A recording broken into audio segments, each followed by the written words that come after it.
Yeah. Gentlemen, welcome to the War on Dads podcast. Today, we've got a special guest. Are you the kind of guy that struggles to find time to work out, to be a husband, and to be a parent? Well, today we're with Justin. Justin is a happily married CEO with 6 kids. And guys, he's in incredible shape. He's the CEO of Pro Insight, which is a very interesting real estate tech company where he's reshaping the real estate industry. After serving 2 years in Brazil, this is years ago, Justin cemented his belief that true happiness comes from serving others. We're going to ask him about that. He is the host of the Think Bigger Real Estate podcast and the author of the book, The Upstream Model. Listeners, sit tight. I've got some health questions, I've got some business questions, and I've got some family questions. I've been looking forward to picking Justin's brain. Justin, welcome to the podcast. Matt, it's such a pleasure, my friend. Fired up to be here. Great to have you. Well, first, tell us about your experience with the war on Dad Bods. Besides putting up like some insane test scores, guys, Justin has the highest aerobic capacity of anyone I've ever worked with. That's kind of you to say that. What inspired me to join the War on Dad Bods is that my business partner, Don Yoakum, who is senior to me by at least 15 years, maybe more. He probably wouldn't want me saying that, but I said it anyway. And yet he's in better shape than I am. At least before I met Matt, he was. And I was like, how does he do it? And he revealed to me a secret that he's got a coach named Matt Lovett. And so he introduced us. And I was right about the time where I was kind of sick and tired of being sick and tired. And keep in mind, guys, this wasn't years ago. This was months ago. Where I look down and I'm like, I do not like the way I look. I don't like the way I feel. And it's been a transformation, And I think you're probably all closer than you think. It's just a matter of getting the right coach and getting the right consistency.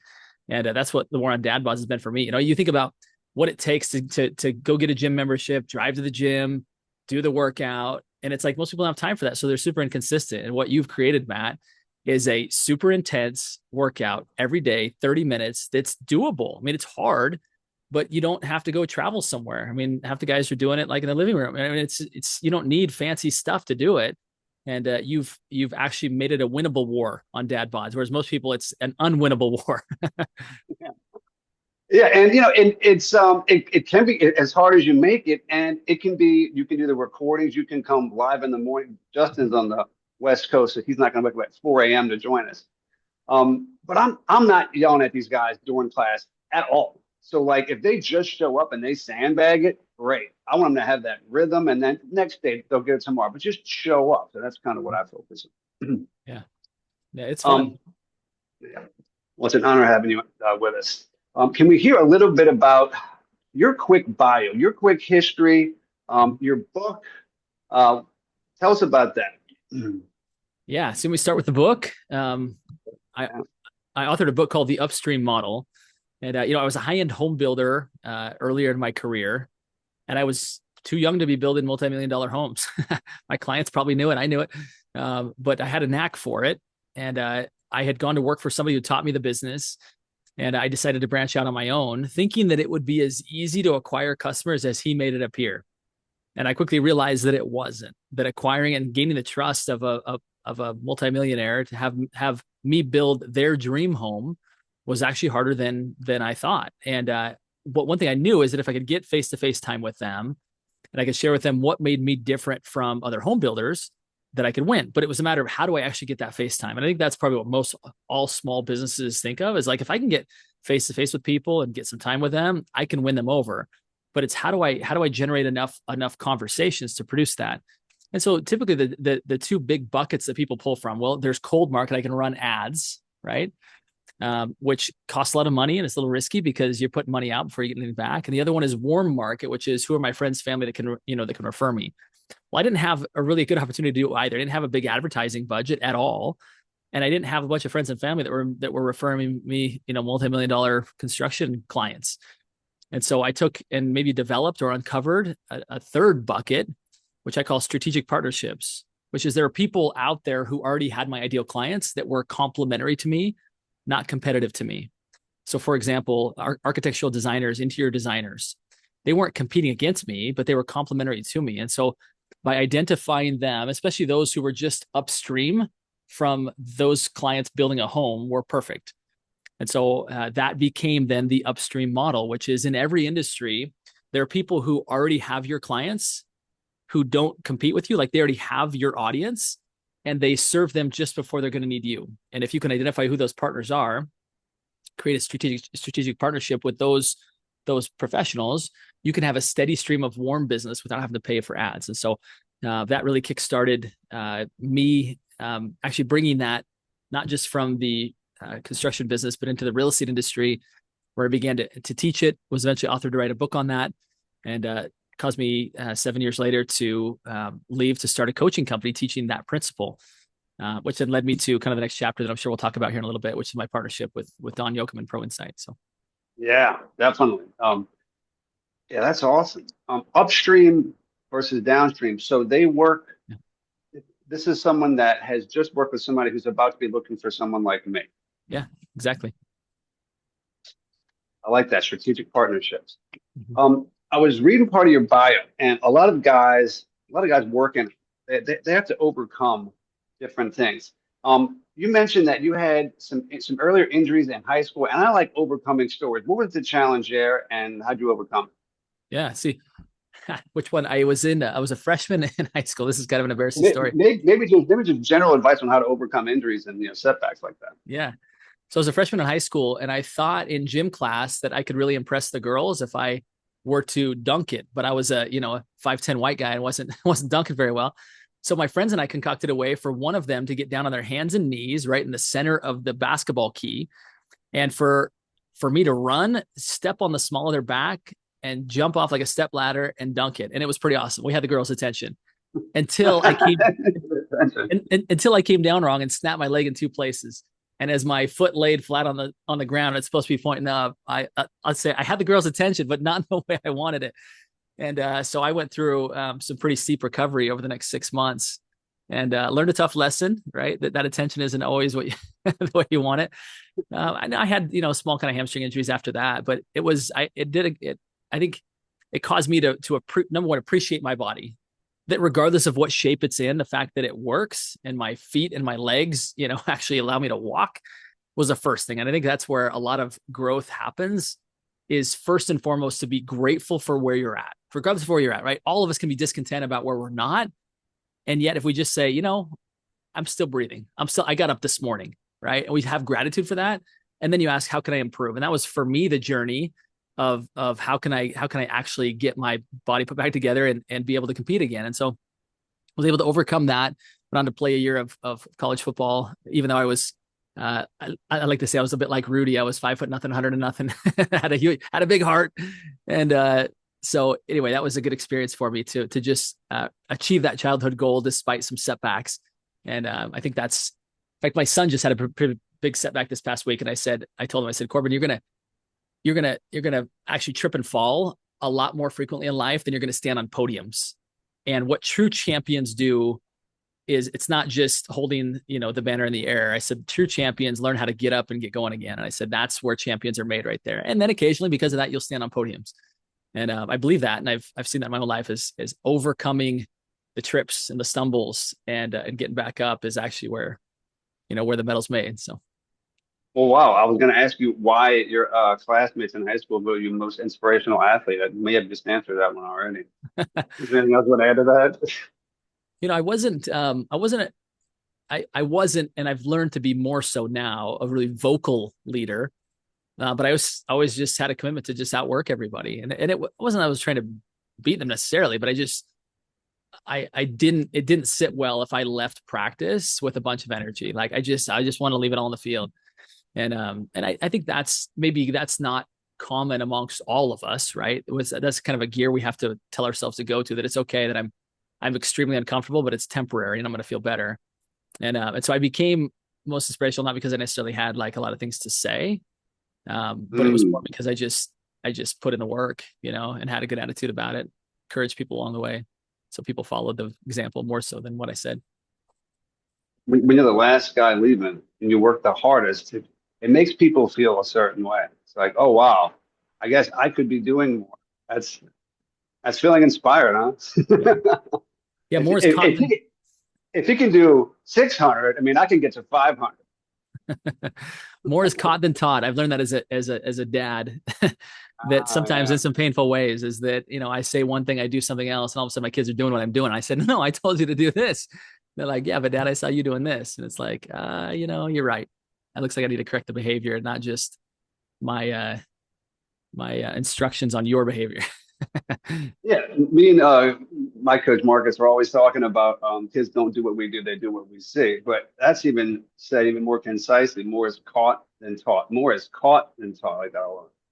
Yeah.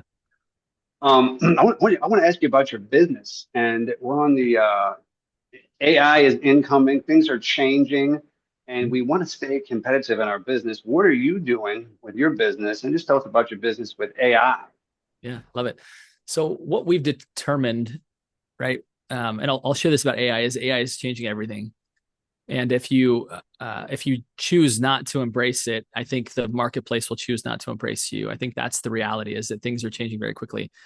And we are a relationship-based company. In other words, our our technology, unlike a lot of technology out there that's designed to disintermediate or to minimize the professional, what they do, what they get paid, our technology is designed to actually empower and elevate the professional. And so how do you bring in AI then, right? That can act as a human. How do you do that? Well, there's kind of front office and back office. So think of like the back office is like the stuff that has to be done, but it's not necessarily customer facing. I think the better that we can get it in getting AI to take care of the back office stuff, so that we can have more front office time. In other words, more need time with our clients. Then I think that's where relationship based professionals win. So what we've built is technology that analyzes all of the property records of a real estate agent's client base. Okay, so imagine having 300 clients, and our technology will go in and search out all the property records of all of those clients, and looks for opportunities that the clients would not know to ask you about. They would not know to say, hey, I want to buy a rental property, or hey, come list my home, or hey, I should be doing this. But we know it, but we don't have time to go through and look individually at every one of our clients' property records. But now the technology that we've created does, and we'll bring that to our attention and then bring it to the attention of our clients. And the AI will actually go so far as to put those clients on our calendar. And so what it does is it really takes what might have been a reactive real estate agent and transforms them into a proactive real estate advisor, who now has the capacity to serve a lot more people. And as a result of doing that, they're actually now able to acquire the business or the client databases of those who want to retire. So it's truly a model that allows them to scale and build a business that becomes sellable themselves whenever that time's ready. So the software goes in and can identify the opportunities that the clients can take that the real estate agents can bring to them. Mhm. Now the agents can do more business. The clients can get a better service as the agents are building up their book of business. Yeah. Wow. And AI allows us to do that.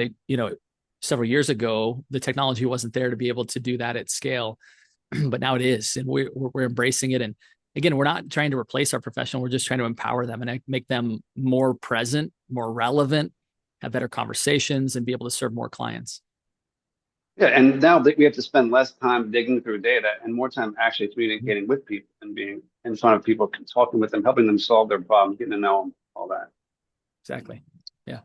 Yeah, and that's I really like how we're not taking human beings out of the equation. We're enhancing our ability to communicate more and with more alignment. Like we don't want to call people and annoy them when there's no opportunity there, but when there is one there, we want to make sure we're communicating with them. Well, and I think what a lot of the technology is doing, as I mentioned, is it's really replacing, the professional. And I think maybe in some industries that might be appropriate, right?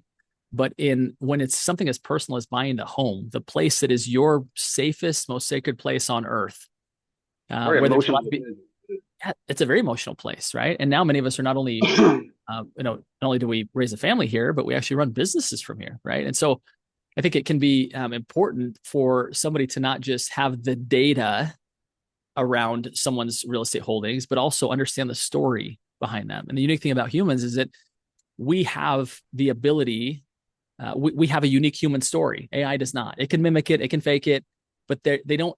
AI does not actually have a human story, and it doesn't actually feel emotions. And so when you're sitting across the table from somebody who has a human story, has dealt day after day after day with other humans who have stories, who have emotions, and that professional can relate to you and tell other stories in which somebody felt a feeling of fear or doubt or discomfort, and then they were led to a feeling of comfort and peace and security, and that you were the bridge that helped them to get there. Now they trust you and they want to be with you, especially if you're empowered by AI. Right now, you couple AI with human story and the ability to really be uniquely human. Oh, look at that! Got fireworks going off in the back. And I think you're now defensible against all of the disruption that's going to happen as a result of AI. Wow, it's emerging. Fireworks happen. For you guys listening on audio, there's a zoom effect when you put your hands up a certain way and fireworks come and it just went off. That was fun. Well, building this business, it seems, not easy. So you need a significant amount of inspiration and drive to do something, kind of get to do something new. Personally, for you, like what motivates you? What inspires you? How do you maintain like the fuel? Like what's the energy that drives you to go and do something so big? Yeah, I think part of it is just my wife and I chose to have a big family, right? So there's not a lot of margin for error as far as I'm going to screw around for a couple of years. And no, it's like there's a certain amount of like healthy fear of like, I have to produce at a high level, right? There's part of that, I think. And I think, unfortunately, I think in our society today, there's a lot of people who profess that the less commitment you make in life, the more happy you'll be, right? Don't get married, don't have kids, don't really get a job, travel the world. And again, there might be a time and a place for that. But I know for me, the greatest joys, the greatest feelings of gratification and purpose and meaning in my life have come not because of a lack of commitment, but because of deepening my commitment, whether it be in my faith, whether it be in my family, whether it be with kids, whether it be with business. Like the more committed I am, the happier I am. And so I'm kind of on a personal mission to dispel the fact that you get more gratification out of life by being less committed, right? And I think you see it like a younger generation that doesn't want to settle down with a girl because they got access to these dating apps, and it seems like the perfect experience until you realize that it's maybe a bit of a hollow existence, and that it might be fun, but it's not deeply gratifying. Like you and I both know family life is, Matt, having a great spouse and children. There's no replacing that. You can't replace that joy with anything else. And so I think it's important to realize that that inspiration comes by making really big commitments and then realizing that you got to honor them, you got to keep them. So you have to find the inspiration. And sometimes I don't feel very inspired, right? I feel like I just have to run because I have to run, and then other times it's more than that. It's, I do seek inspiration from great books, great podcasts, great coaches like you, and being in environments where people are a couple steps ahead of me inspires me to want to do more and realize that I can do more. I like that a lot. I kind of come from a background where I got to a point in life where I had no roommates, no boss, no employees, no pets, no girlfriend. I lived in an apartment by myself and had my own little one-on-one training business. And because I had no commitments, I had a lot of freedom. And it wasn't that lonely, but I would say those were, if anything, if there was a lonely time, there were moments of loneliness in there. And then there's people that I've still got friends now. Like if I was still there at age 41, I'd be really alone. And I just haven't heard someone frame it like that. Like deepen your commitments, and you'll have a deeper, stronger sense of purpose, and then that'll give you fuel, that'll give you drive. But lean into commitment. I just in my circles, I don't hear that talked about that much, and that's refreshing. Appreciate that. Yeah. So you mentioned you have 6 kids, which these days is like record setting. To have a household of 6 kids and be highly productive, you need a good marriage. Do you have any marriage advice on how people can make their relationship better? What might be the lowest hanging fruit? I think it's first of all, be not overly careful. I should say this differently. Choose the right spouse. I do have some friends who are looking for the perfect person, I remind them that if they ever found that person wouldn't want anything to do with them because they're not perfect. So, I think you can get in this like, well, there must be someone better around the corner. So you never actually make a commitment. I think it's finding someone who's perfect for you. But that choice is essential. I think sometimes it's like, I'm going to get the hottest girl. I'm going to get the whatever. It's like, this person's going to be raising my children, right? Like that's a whole different perspective, right? Of like, I need to choose someone who I would completely entrust my life and the lives of my posterity with, right? Like that's a different take. So it's choosing right, choosing well, not just someone of convenience or who checks a few boxes on the physical side, but like who actually is someone who I would want to get up and spend every day with, right? So that's part of that.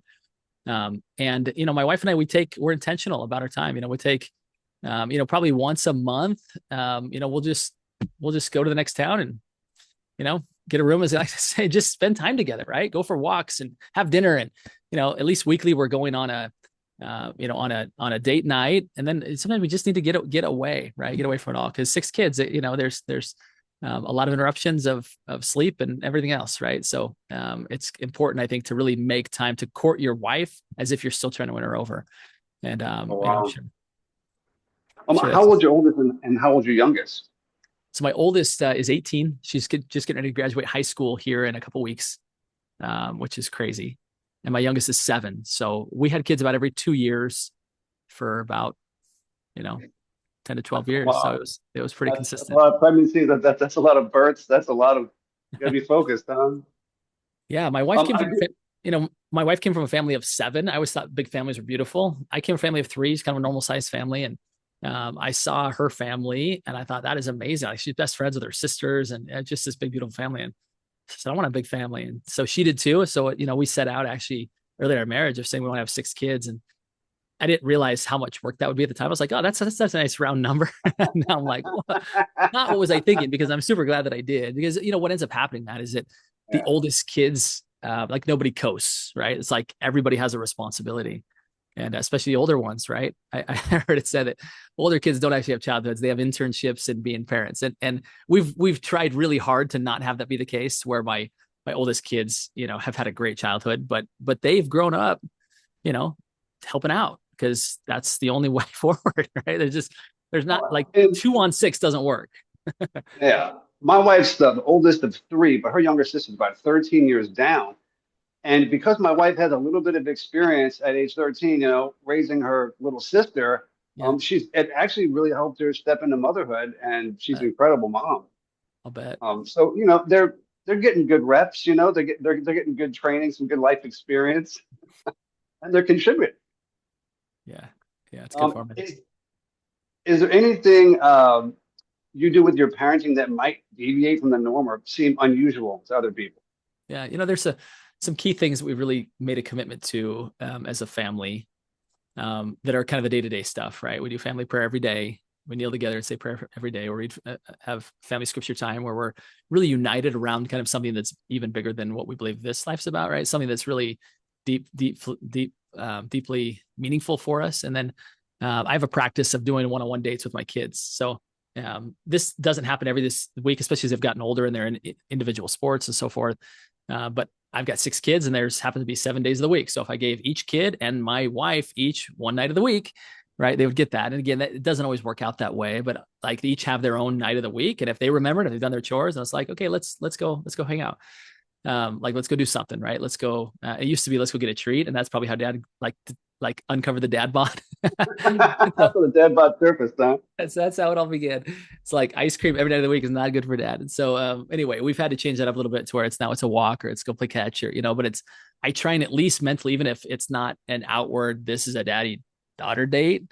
It's like, I'll Yeah. try and grab that child and like just at least spend some individual time with them. So I'm getting to connect with them and hear what's going on with them outside of just the hustle and bustle of the group. So And I feel like, and I don't have much experience with this yet, but if you say, hey, let's go throw the ball, hey, let's go do this, and mhm. then that's when you end up like starting to ask them stuff, starting to talk to them a little bit, starting to get to know them. But if you say, hey, let's go sit down and just talk about life, and catch me up on things, like there's gonna be some resistance there. But if you distract them with some sort of movement, hopefully Yeah. activity, Yeah. um, might sneak in some real connection.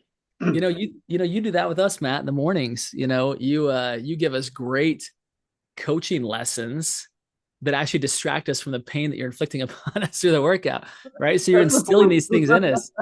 And it's actually I found the pain, the physical discomfort to be much more, uh, um, I guess endurable because my mind is actually contemplating the thought that you're sharing. So maybe there's there's some crossover there in what we're doing, right? Is this time with dad isn't so painful because we're doing something fun.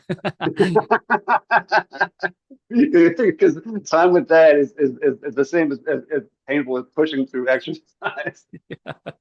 Hopefully, I don't think that, but you never know. Depends Right. on what age Yeah. they're in. Yeah. Well, in the morning, what I do is I try to come up with questions because like if I just preach and say this is how you should live, this is how you should live, Yeah. everyone's going to have different values and different beliefs.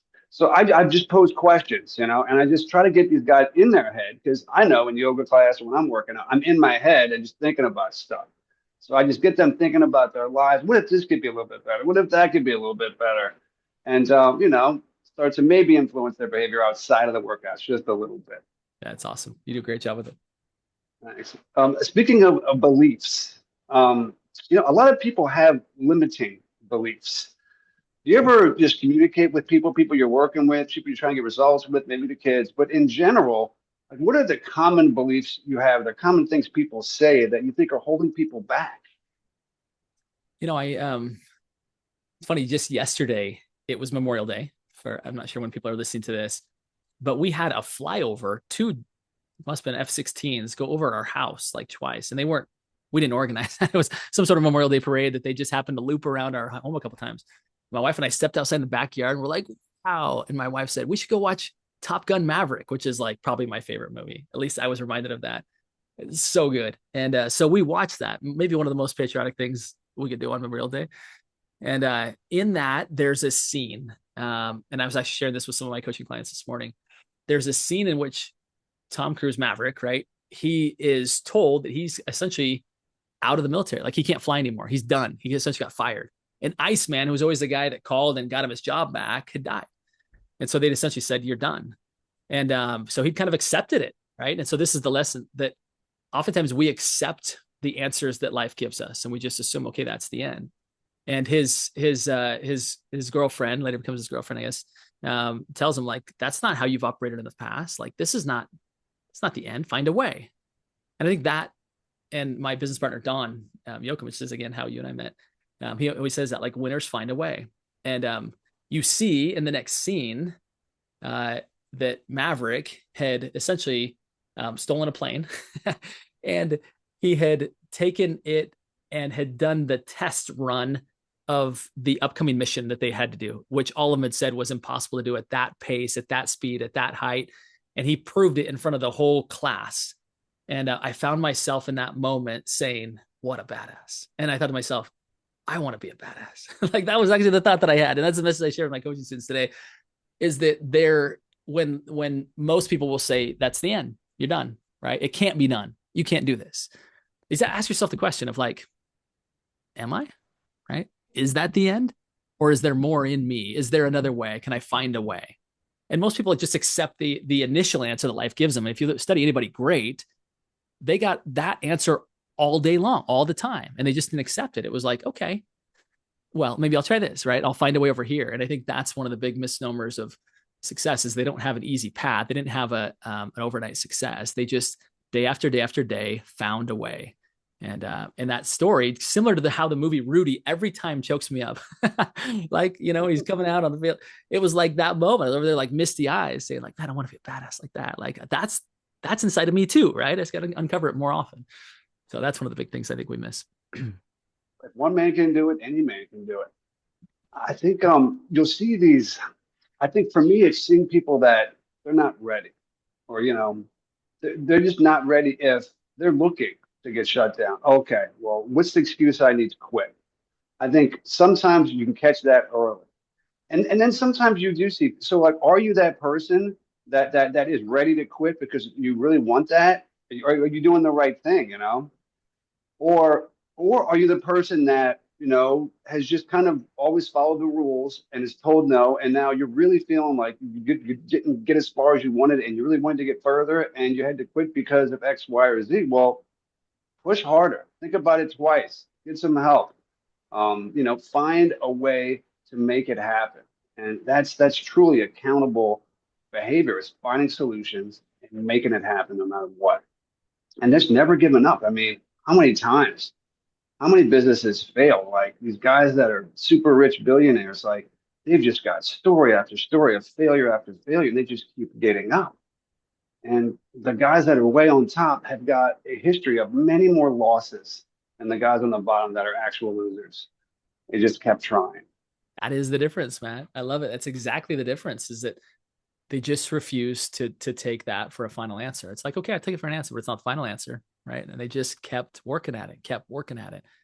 And as much as we think talent or your family tree has to do with it, like it might give you a bit of a head start, but at the end of the day, if you don't have the resilience and the vision to keep going, life will shut you down. Like you said, most people are looking for that, right? Because that's the excuse that they look for, because it's hard, it gets difficult, right? It's challenging. Like, okay, this is, I guess it couldn't be done, right? Whereas winners don't; they just keep at it.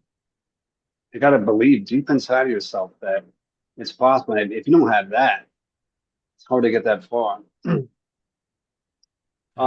talked about true happiness. This was something I read that you said.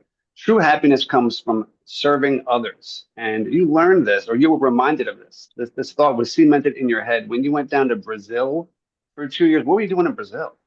Served a mission for my church for 2 years down there, and I was 19 years old, and I didn't speak Portuguese, so I had to learn it, and all day, every day, out teaching people, right, about Jesus and trying to help them with whatever they needed, right, whether it's yard work or whatever. It's like the most contrary thing that I would have typically done at age 19, right? Like leave me to my own devices, and I would not be doing that. And so it really, sweating hot. I'm in a white shirt and tie. Like it's like, what am I doing here? And one, it was just something bigger than me. But I realized that those people, I grew to love those people, right? Because they had much greater needs than I did, and they were happier than I was, right? Coming out of the U.S., we tend to be a bit entitled, and we look for happiness in the things around us instead of the things inside of us and the things above us. And so I learned that happiness can be found regardless of your circumstances, but more importantly, it's created as you help other people. And I haven't always been good at maintaining that perspective. But anytime that I find myself really discontent, not in a sense that we were talking about before, where I'm not taking no for an answer, but where I'm unhappy and I'm ungrateful and I'm entitled, like all of that feeling goes away as I seek to look around to say, who needs some help? In fact, just yesterday, I'll tell you, it's Memorial Day. There's a lady in our church congregation who needed a bathroom faucet replaced, and she needed some branches cut down. So I took one of my boys over there, and we helped for 90 minutes, right? And it was the best return on 90 minutes all day, right? Even better than the Maverick movie. Like we were so, like we just felt good inside, right? And I think that that's a gift from above when you reach out to help other people. But it made me, it reminded me that true happiness again comes again from within, and as we look to help other people versus the things that we accumulate, right, or the worldly accolades that we strive for. And I was talking about this at the coaching tips in class on Monday. I was talking about asking for help and is it okay to ask for help? And this woman asked you for help. But at the end of the day, you walk away feeling more satisfied and fulfilled than ever. And my point was like, don't be afraid to ask for help. Like you're giving somebody an opportunity to contribute, and they want to contribute, especially if they've got the skills and that they know they could easily help you and make your day. You're going to walk away feeling amazing. So don't be afraid to ask for help. You could make someone's day in the process. Totally. Right. Yeah. That's a beautiful reminder, is that the best way to make is the best gift that we can oftentimes give to other people is a request for help. Right. It doesn't seem that way. It seems like it's the reverse, but people find meaning and happiness and purpose when they help other people. So don't be selfish. Ask for help. All right, now this is about to get real fun. So we're gonna get a little nerdy on a lot of health stuff. Okay, I got a bunch of health questions I want to ask you because Justin has put up some serious scores. And the War on Dad Bods, we have some fitness tests, some cardio fitness tests. just to measure our progress, just to make sure that we're making progress. And we don't say these scores out loud in front of the whole group. We actually keep these scores private between me and each person because we're only competing with our previous self, not the other guys. With that said, let's get into some of the details of what you're doing and maybe some of your opinions. The first question, what is the biggest health and fitness myth that kind of just irritates you or drives you crazy, or you're like, that doesn't make any sense? Anything come to mind there? Yeah, I mean, it's one that I subscribed to for a long time, which is I can outrun my fork, right? And maybe when Uh, my metabolism was different, that might have worked better. But I used to be able to, again, eat whatever I wanted and, run 3, 4 times a week, and I stayed trim. And I realized it was my metabolism. It wasn't the fact that I was actually outrunning my fork. So as my metabolism slowed later in life, like I was just putting all kinds of mileage on my knees, trying to figure out why I couldn't stay as trim as I wanted to be. And I quickly realized that number one, the cardio, and you taught me this when I first engaged you, that you began to show me that actually walking is actually a better way to lose weight than running. And I was like, what? And you actually showed me the math and all of it. And I was like, wow, that's crazy. And so one of the things that's really helped me to trim up is I do your 30-minute workout, right, which is very focused on developing muscle in a very movement focused kind of way, which is really good, right? It feels good. Like it doesn't hurt to bend over and get stuff anymore, right? Unless it was maybe right after a step test or something. but like my joints and things feel so much better. And so I'll do that workout and then I'll walk, right? And I'll any chance I get where I can walk, I'll be out walking. If I know I've got a phone call with someone on my team, it's like, hey, I'm going to take this off of Zoom. I'm going to go walk. And so I'm, walking anywhere from 30 to 90 minutes a day outside of that workout. And it's made a big difference. And that together with protein, and I've started to track my macros, right? To where I'm not just tracking calories, although that makes a big difference, but I'm actually tracking how much protein I eat. And you helped me to see that I needed to be matching my protein to my weight in grams, right? And that yeah. So was eat as huge. many grams of protein as pounds that you weigh. So you weigh 200 pounds, you eat 200 grams of protein. That's kind of the ceiling. You can get benefits up to that point, Yeah, linear benefits. that was an eye opener for me because I didn't realize how little protein I was eating. Right, I thought I was eating healthy food, but they were filled with carbs. Right, these candy bars disguised as protein bars. Right, and some of the other crap that we put. But I actually started eating real food, and to get to that level of protein, you've got to really be intentional about it. It was amazing that I thought that the journey of health and weight loss and getting really trim and fit was about kind of cutting off the food all the time, right? Which there's some of that because I was overeating, but I don't feel hungry when I have enough protein, which is really encouraging because it's not a matter of gritting your teeth and getting through all these hunger pains all day. It's like I'm just eating the wrong foods, right? If I eat the right foods, I won't be hungry, right? And that's how I feel in most all cases. It's like I'm not starving at all. In fact, I feel really good. And now I've brought my calories down and my protein way up has been a trick. So Do you have a trick? Is there one go-to quick healthy meal when you're like short on time? Like, how do you get that protein quickly, yeah. conveniently? Yeah. So my cupboard has got, proteins and whey proteins and right. And I'll make a quick smoothie. I'll put, blueberries, coconut water, and then 3 different types of protein, collagen, protein, and then whey. And that's a really easy one. But even if I'm shorter time on that, or I've already done enough of that in one day, it'll just be like grilled chicken that's just in a fridge in a container, right? And I'll just eat that grilled chicken, just not raw, but it's cooked, but it's, I'll even eat it cold if I have to. But that makes a big difference. I feel the difference that, and maybe hard boiled eggs when I think about it, and I've got those on hand. That's a nice one too.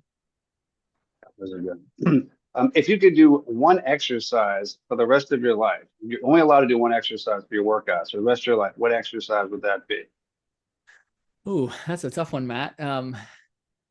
You know, if I only could do one, I know the one I probably should do, which would be like maybe swimming or something, right? Because it's very low impact on my joints, or maybe cycling, which is kind of why I've got into triathlons.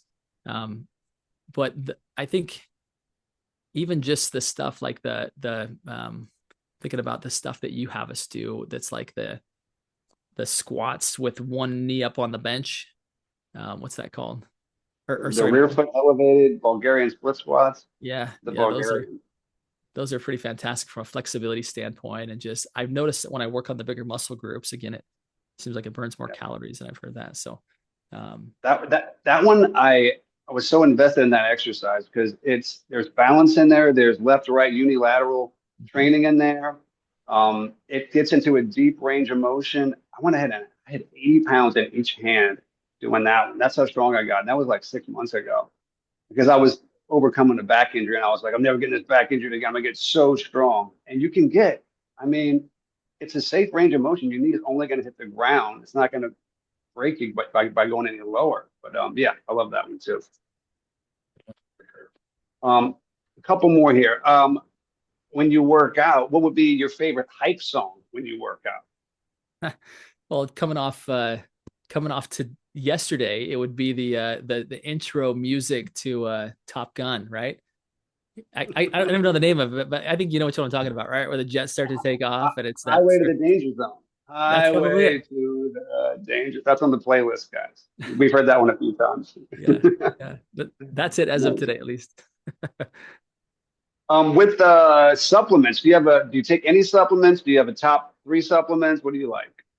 Yeah, you know the stuff that you've directed me to, creatine, that I used actually when I was playing football in college. That was me trying to beef up, and I didn't really know the more long term benefits of it. But since you've directed me back to it, I've studied up on, or I've heard hear more and more people saying how healthy that is, how good it is for you, right? I always thought it was like a bulking mechanism to where once I was done playing football, I didn't need it. So I think that one's been helpful, right? And actually adding muscle, which I think the more I learn about aging, that must actually having muscle is critical to aging well, both mentally as well as physically. And so I would say creatine is probably the one that maybe is my favorite outside of just the proteins. We'll I had a workout party. We would do push-up tests, and some days we would do creatine before the push-up test, and we would score higher because we did Really? creatine before this. Like I mean, like 15 minutes before, pretty soon. Wow. So you got whey protein, you got collagen protein, you got creatine. Is there anything else? Yeah, I mean, you probably know better than I do because you directed me to the list of stuff. There's an amino acid, I think, that I take. There's three other pills outside of just a regular multivitamin. Um, yeah, amino acid. I can't remember the other ones. I just know I pop them in my. I'll get back to you on that. We'll All right. look at some of my When I list. say yeah, when we say which book has influenced you the most, what's the first book that comes to mind across the board? Yeah, I mean, I would say from a spiritual standpoint, right? It'd have to be the scriptures, right? Um, outside of that, right, which is kind of fundamental to my faith. I mean, I don't know because it's hard because the ones that I feel like I'm reading the most recently are the ones that are most impactful. There's one I'm reading right now by Ed Milet called "The Power of One More." I think this kind of Mm, goes to kind of the lesson that in fact, I'm studying it right now. You can see I'm partway through it there. Uh, and it's just the principle. And again, Ed's worth $800 million now, and right is in top physical shape, and right, the guy's just kind of a beast. And he says that the difference is someone's just willing to do one more, right? Back to that principle that we were discussing at the beginning. That as we discipline ourselves to say, okay, this is where it hurts and where I would normally stop, and I'll just do one more. Right? It's not earth shattering, but it's just getting that yeah. discipline, and that changes everything. And you can get disproportionate results from that one more than you get from the previous whatever. Like if you get 1 point for doing the first five, you might get 2 points for doing number 20. Yeah. And when you get the disproportionate return and you do it every day for a year, that's 365. Multiply that by two, and you do that, and that's a habit, and that's how you think that's who you are. One more is a lot more than one more at the end of the day. It could be 800 million. Yeah. Right. Jackpot. Um, any health books that you've read over the years that influenced you? Health books. Um, yes, but I can't remember what they are. I mean, my go-to has always been whether it be a spiritual read where I'm deepening my faith or a mindset, and I feel like those are always the ones that I go to because I feel like they're so foundational to everything else. Um, Yeah, I can't think of any health ones. That's a good one. I'll have to look at that and see if I should add one. Maybe I should ask you what I should be reading. There's one that if I had to, because I mean I've read 100 of those. Like I can read them and I can tell you like what this author's experience, and they haven't done this yet. Um, there's one called How to Eat, Move, and Be Healthy by a guy named Paul Chek. Hmm. It comes off kind of idealistic and purist. And when I was real young, I read it. And it's our culture is so far from where it needs to be with the quality of food, the quality of water, our stress, our sleep, our movement quality, our digestive system, our hormonal systems, and what it takes to get all these things functioning the way they're really made to. And it was so far away from the cultural norm that I was experiencing at the time. And I was working inside of a hospital. I was like, this guy's crazy. There's no way. And now it's like exactly what I aim at. And when I do, I'm like, great. I feel amazing. That's Paul Chek, How to Eat, Move, and Be Healthy. Great one. Have you read the book Life Force by Tony Robbins? Yeah, I have. I've I been playing with haven't, the but I've heard good peptides. things about it. Is it worth It's some? yeah, it's pretty good. I like it as like a reference manual. So like I'll go in there and I'll just reference all the interesting stuff in there and see where things are at and what he's recommending. Remember like I have a friend that smokes a lot of cigarettes, and he's got kids and everything. It's been a while. He's removed a lot of other bad things from his life, so he's having a hard time getting rid of cigarettes. And inside of that book, there's a test that you can take that can detect early lung cancer. Hmm. So that was just one tool I got out of there. And then playing with the peptides, there's different peptides. Now we've got, everybody knows about Ozempic. That's a weight loss peptide. We've got body protection composition peptide BPC 157. I think that's the name. And then there's other ones that actually can increase your body's ability to produce growth hormone, which I actually played with those a little bit. And that's the only time I've like injected something. And I was like, wow, I am holding muscle. I'm big, I'm strong, I'm hungry. Um, the growth hormone one is I couldn't find many risk factors with it. Like you'll see people that inject testosterone. If they have prostate cancer, it accelerates very quickly. So that's a risk factor. Or if it's just generally causing growth in your body, you're growing cancer, what are you growing? So those things I'm also pretty careful. But that stuff was in that book. I like that a lot. Awesome. So for our listeners, Justin, I want to wrap this up. I've got some go-tos here at the end. Anything else you want to chat about before we wrap it up? No, it's been great. I just want to thank you for being who you are. Really have committed a unique offering in the health space. And as I mentioned before, I think everything from spiritual to mindset to physical health, even create a foundation for all the other successes that people want to have in life. And you've really made it, like I said, a winnable war against Dad Bods. And I think everybody who's listening to this that we don't see each morning needs to take a good hard look to say, am I physically the person who I should be and who I want to be and I'm proud to be, who I'm going to be around to see my kids and grandkids. And number two, I'm going to be in a shape that I can be proud of. And if you're not, you need to have a conversation with Matt because he's made it, like I said, a winnable war. So kudos to you, man. Thanks a lot, Justin. It's an honor to have you here. If you're in the one, Deb, guys in the morning, that's an inside joke. It's an honor to have you here. It's an honor to have you here. Your dedication is what makes this group awesome. And then we say, arms up at the end of every class. Arms up, I'm the man. Have this self-affirmation. That's a fun one. Well, before we go, listeners, go ahead and do me a favor. Share this podcast with your favorite real estate agent. Let them know about Pro Insight, Justin and Don's business. It's changing the game. It's going to make them more money. It's going to serve their clients better. Justin, what's the name of your podcast? Yeah, it's Think Bigger Real Estate. And it really, podcast. Yeah, Think Bigger Real Estate. And it merges really the concept of success and significance that, success everybody chases and wants. And then there's significance, which is actually meaning and impact. And how do you have both? How do you have successful life that's also in pursuit of significance? So anyway, come check us out. And then check out Justin's book, The Upstream Model. This is for busy professionals who are trying to network and move upstream to get clients. It's a nice model. And where do we send real estate professionals when they want to update their business? Yeah, let's go to proinsight.com. You can schedule time with us there. And I'll see that. And if, I'd love to spend just a few minutes with you. And again, our aim is on helping you to actually transform your business from being just an agent to being truly an advisor. And in the process, transform your practice into being something that's sellable, right? Where you can acquire the business of others, and then ultimately you can have a business that you can one day sell. So if that is of interest to you, we'd love to chat. Yeah, so now we're getting to a point where real estate agents can actually build up their business into a book of business, much like a financial advisor, much like an insurance agent. At the end of their career, they can sell their network, they can sell the relationships, they can sell all that. And there's a whole process and a team and a way to get coached through it. Yeah, that's right. Really cool. Thanks a lot, Justin. My pleasure, man.